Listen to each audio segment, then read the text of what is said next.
Spin the cheese wheel. Grab your flavors in 3D glasses, and the first thing you find that floats. We are seconds away from riding the flavor wave all the way to delicious.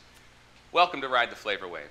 I'm Private Chef Don Glees. On the wave today, a creamy lemon shrimp, followed by an asparagus pesto pasta. Before we get started, I would like to share with you the definition, my definition of the flavor wave. Here we go. Complementary flavors splashing on the tongue, starting as a ripple, then building for 25 plus seconds into a class 5 wave, hitting every taste bud. The flavors build and roll into a feeling of tingly bliss, unique to the chemistry of each dish. Timing in the kitchen is everything. The sequence of events today will be the creamy lemon shrimp first, followed by the asparagus pesto pasta. So let's get started. The creamy lemon shrimp has got two components to it, a dry component, a vegetable component, and a wet component, the dressing. So let's get started with the dressing first. Whenever you go shopping, you know you're healthy when your shopping list contains 70% produce. For these two recipes, that's what I had on my shopping list, 70% produce. That's fresh, that's healthy. But now this is a rolling boil. I'm going to get started first with my broccoli. It's a quick 3-minute cook. Splash it with cold water into a cold water bath. Let's get that started. There we go. I'm using florets, which of course is just the top part of the broccoli, just the flour, if you will. And the recipe calls for 2 cups. A 2 to 3 minute cook time. In the meantime, let's get our dressing ready. I'm juicing 2 lemons.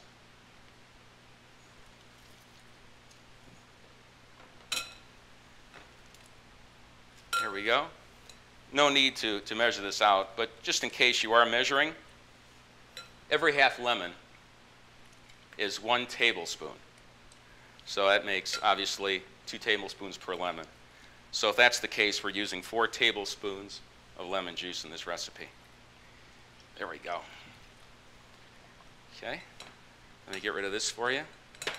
Our next ingredient will be the chives, followed by the garlic. There we are. Chives, this is a half of 1 bunch. The recipe calls for 1/4 cup. And this right here equals 1/4 cup. Just a rough chop. Super fresh, of course. Instead of buying a chive in a plastic container, a winter chive that you'd buy in the middle of the winter in a northern climate, I bought a fresh chive. One that was loose, with a rubber band on it. I guess that rubber band indicates more than anything that it's fresh. Let's get this here. If you'll notice, at the bottom of my cutting board here, I have a little piece of wet paper towel. Of course, that keeps my cutting board stationary, which is important for safety in the kitchen because we all use razor-sharp knives, right? Let's check the broccoli real quick. Let's pull one out and taste it. That's a sure sign whether it's done or not. Why guess, right? Excuse my back. Hot stuff. That's ready. Crunchy, not raw, vibrant green, very nice. Into a colander. Now before I throw it into the water bath, super hot like this and steaming, I like to give it a quick rinse under some cold water just to get some of that heat off, some of that steam out of there. And now it goes into an ice cold water bath. Now you're thinking, Don, how do you know it's ice cold? Well, I put ice in there, and I just tried it a couple minutes ago. Tip of my finger turned blue. It's come back to life. Not really. It's still a little purple. So that was 1/4 cup of chives. Let me put my tarragon in there again. 1/4 cup of chopped tarragon. Again, it's that time of the year. This was fresh. Had a rubber band around it, and it was loose. Chopped again. 2 cloves of garlic. I know you like to watch me work, so you know my team of 1, me, myself, and I. So you'll watch me chop some garlic here, just to know that I'm a chef that does partake in the elbow grease part of this job. Of course, as a private chef, I am cooking, cleaning, serving, doing everything at a party of 12 or less. But it's a joy, it's a pleasure. just like you preparing delicious food for your family and your friends. It's no different from me. Because once you have me in your house, we're all friends, and that usually stays for life. Again, the garlic's in there. Our next ingredient will be 2 teaspoons of sugar, white granulated. You can see that yogurt and sour cream are a part of this recipe. So just temper that tartness a little bit. Now here's a trick. This is Dijon mustard in a tube. Requires 1 tablespoon. Now for me, I'm experienced, but you can get this experienced yourself. 1 squirt, that's 1 tablespoon. Trust me on that one. You can see that that's about a tablespoon. We'll drizzle a couple tablespoons of olive oil in here. You know, I wasn't going to put any acid in this, but red wine vinegar acid adds depth of flavor, puts those flavors like we discussed in 3D. So let's include 1 tablespoon in there. Not to taste the vinegar, just to give it that dimension, that depth. Okay, what's next? Let's do the Greek yogurt, non-fat plain. This represents 4 ounces or a half a cup, followed by our sour cream, 2 ounces or a quarter cup. Okay, let's get all that in there. There we go. Let's give this a mix. This is a real quick recipe. This is, of course, a lot of the work was done yesterday and a little bit this morning. Like the shrimp, we'll get to that in a moment. But again, that was cooked yesterday. A lot of people like to just boil their shrimp. The recipe calls for cooked shrimp. I like to cook it, but I don't like to boil it because boiling adds no flavor.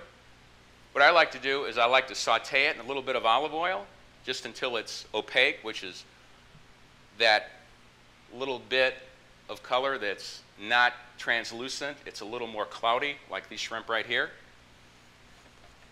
That seems to work better, a little salt and pepper. That way you're adding flavor, you're not taking flavor out. Because you boil it, and a lot of that shrimp flavor just ends up in the water.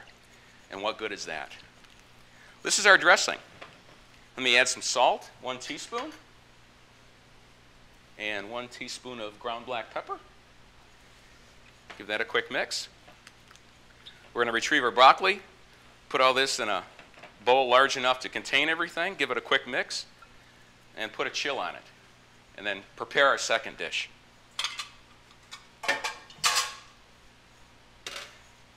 Okay. Out of the water and into the bowl. There we go. We don't need a lot of water in this. Actually, no water at all would be perfect, but that's not going to happen. But minimal water. All right.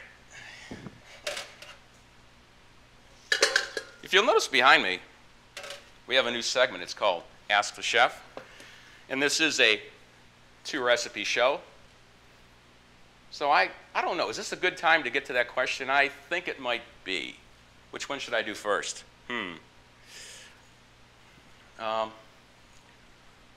Which one is the easiest? Let's try this one. Oh, nice guy, but tough question. Michael in Grand Rapids writes, Chef, is a juicy, well-done steak an oxymoron? No, it's a juicy, well-done steak. Just kidding, that's a joke. No, it isn't, Michael. It can be done, but it's a lot easier to cook a steak rare, medium, medium well. It's all about temperature. First of all, buy a probe thermometer that's digital. Second thing, if it is a porterhouse steak, if it is a New York strip steak, or if it's a filet mignon, they should all react the same to the probe thermometer. So it's all about temperature. 150 off the grill is 155 on the plate. I'm talking degrees Fahrenheit. So if you pull that steak at 155, that's probably around medium well. By the time it gets to the plate, it's 155, and that is a juicy well done. So yes, Michael, it can be done, and enjoy those steaks and get grilling. Now, back to our recipe. So we have our broccoli in the bowl. One of our other ingredients is the arugula, baby arugula, 2 cups. Again, bought fresh. just yesterday. Now let's get to the shrimp. A lot of shrimp is about size. This recipe is a 4-serving recipe, so I chose 26-30 shrimp, which means that there are 26 to 30 shrimp per pound. Of course, split that in the middle, that's 28. And for serving recipe, that's 7 per person. Rather than getting a larger shrimp and just cutting it down this way, it's maintained its integrity. It actually looks like a shrimp, and I explained the saute earlier. These are cold, so we'll put those into the bowl with the juices that came out of the shrimp sitting for a couple hours. Okay, now for the goodness. Here we go. This is fun. This is really, really good summer food here. And again, before I serve it later with the asparagus pesto pasta, I'll put this back in the fridge and give it a nice chill. Some things are better left cold. And this is one recipe that definitely is.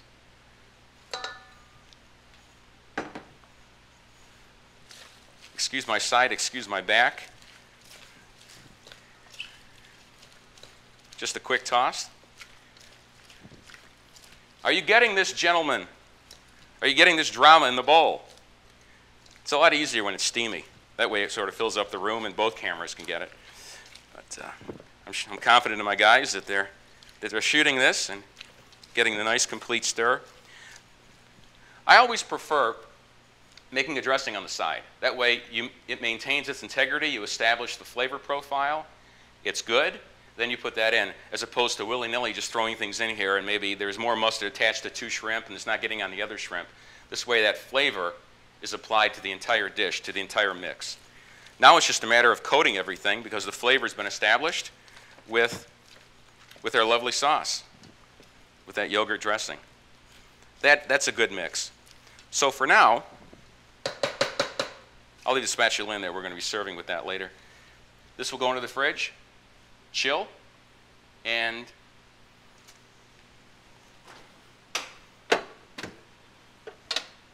we will